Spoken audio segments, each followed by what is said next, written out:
there's 3 ways that a person can go broke. A man can go broke in life: leverage, liquor, and ladies. I was just gonna say the ladies one for sure. So you need to be able to control those 3 aspects. You need to be able to control addictions. You need to be able to control your gambling and your risk, and then you need to be able to control your. So you said right there, liquor. Now Dan says you mentioned that you don't drink. I don't drink. How long for? Many years. And that's purely because you just want the whole mindset. It was just my biohacking kind of, and you know, I'll indulge in certain things, but it's just not, I don't like how it makes me feel personally. I don't like being out of control. I don't like being in a situation. If I can be happy without alcohol. Yeah. People are like, I need alcohol in order to party. Do whatever you want. You know, I mean, I've said that the whole it's your body. It's your thing. I don't care. Yeah. But you also have to look at the fact that not every alcohol, it's first of all, it's poison, right? So your body's you're just fucking yourself up. So if your form of having fun is to inject yourself with poison and to, you know, be drinking poison, okay, like perfect. That's just something that an idiot would do. So if you want to be an idiot, like that's fine, like respect. But just know that you're an idiot. Like it is what it is. And I remember I was with Tristan Tate and we were drinking, right? We were drinking and like it was crazy. It was a crazy day, but I was in a situation whereby it was like, okay, like it was in the moment. I was in for it. I think that was the last time I drank, actually. It was a couple of years ago. Yeah, I got fucked up with Tristan. You went to the house, right? Yeah. It was a good time. Yeah. Good guys. How did you meet them?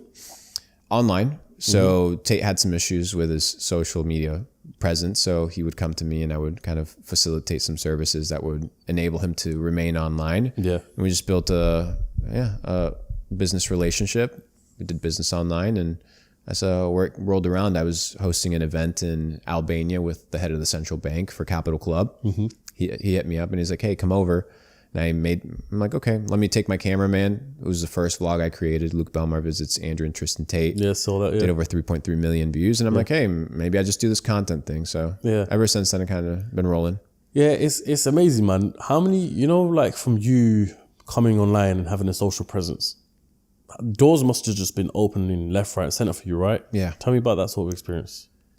Influence. It must have made you richer as well, to be honest with you. Yeah. I mean, my portfolio now in crypto, just from like deals, is over 20 million. What do you mean deals? Like just partnering with coins? Yeah, not partnering with coins. It's projects being like, hey, we need advisory when it comes to distribution of content, when it comes to marketing.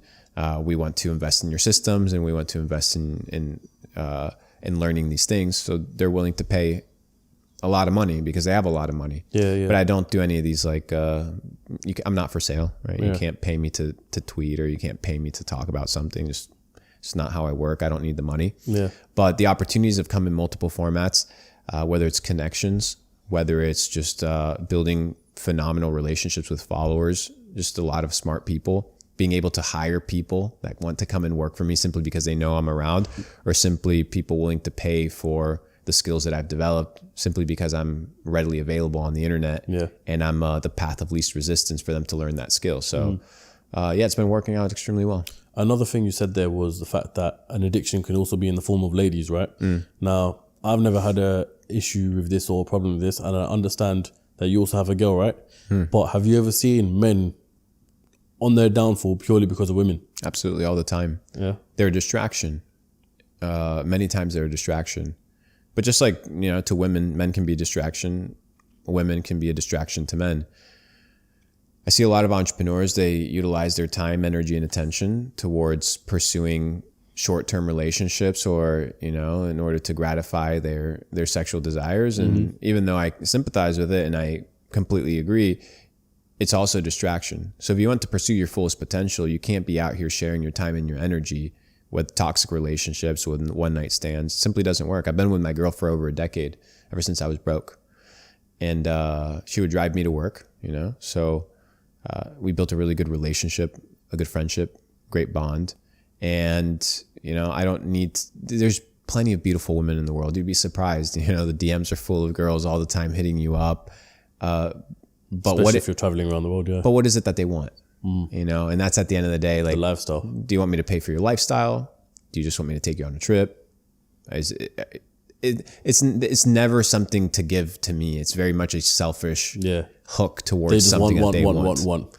So I'm not entertaining any of that. It's not my cup of tea. And I know a lot of people like to do their red pill, go sleep around with a new woman every single day, and that's their lifestyle. They can do whatever they want. I've just been able to hone in my craft, focus on developing myself, and that's why at the age of 28, I'm farther than most men will ever get. No, I rate that, bro. And being with one woman, I rate that highly as well, because I'm not on that red pill thing of go sleep around with different women and all that sort of stuff. At the end of the day, you're Christian, right? I'm a follower of Jesus. I don't like using the label Christian because, different people have different perspectives with Christianity. Yeah.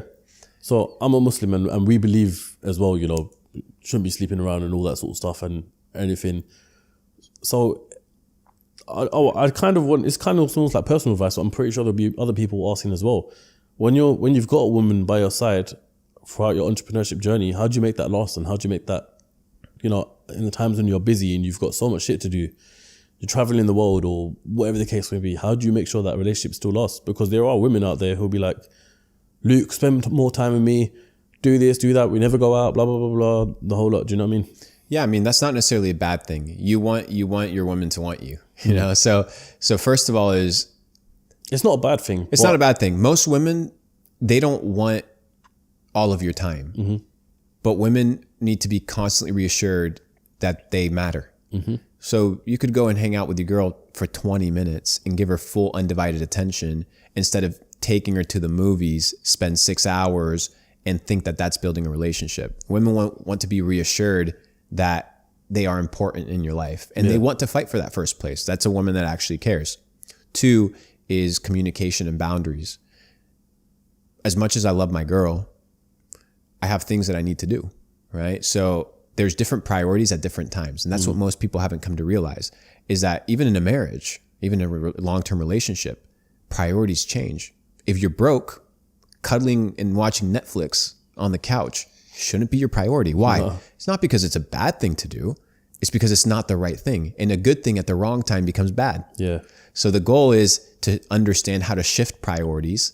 If you're on a date and you're having a good time, don't be on your phone because it's just rude. Be fully there, be fully present. But when you're grinding and you're working, hey babe, not right now. We'll connect later. Yeah, priorities work. Yeah, and you establish communication. And you'd come to realize a lot of women are more level-headed in understanding than you would imagine, but you also have to go through that process of having that communication and having that relationship that's built on trust. Yeah. 2 is there's no sort of insecurity or no sort of doubt when I'm traveling, doing my thing as to what I'm doing, right? Because I'm very straightforward as to my belief system. Full trust. Exactly. And it goes 2 ways. So communication, transparency, and being able to realign different priorities at different times as the world shifts and as different needs arise.